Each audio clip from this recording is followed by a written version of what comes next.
Iannolo, entrepreneur in residence at One Tech Hub. And as you might hear or see, I'm back in New York City for a bit, but we wanted to offer you some best practices that I have gathered from 10 years working with founders and startups and running my own companies for another 20, because there's some themes that come up and there's some misconceptions and things that we need to be mindful of, and I wanted to make sure that you have that information. And the first is that we really need to look at the phenomenon of burnout. You're probably reading a lot about it in the news and hearing a lot about it.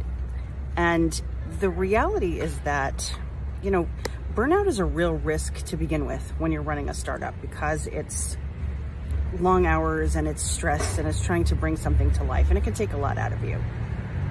But when you add that to the fact that we've just spent almost 3 years in a completely unprecedented way of life, where basically the world shut down and we've had to deal with trauma and grief and illness and all kinds of things that we were never ready for, supply chain problems.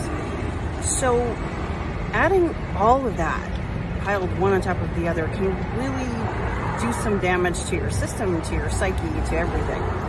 So I think it's really important to be mindful that we can't just kind of get back to things. I know everybody started, not everybody, but a lot of people started traveling and started trying to resume some kind of sense of normalcy. But let's be very careful. Very few people took the time to stop and pause and really kind of think about things and think about what works for their lives and what doesn't. So if you're having any of these questions that are coming up for you, that's perfectly acceptable and normal and fine. And if you haven't yet, maybe you need a little room to do that. So my biggest recommendation to you, above all other best practices and tips, as someone who burned out really badly and had to reinvent her life, is to give yourself at least an hour each day that is completely devoted to you and your life, yourself, not the business, not cleaning the house or doing laundry or anything like that, but simply doing something that brings your soul pleasure, that brings you peace. It could be looking at art, reading, meditation, yoga, being outside, whatever it is, playing with your dog. I don't care. But it needs to be something that replenishes you. And I think that you need to book that hour and defend the perimeter. Do not let anyone interfere with that time, because it is sacred time for you.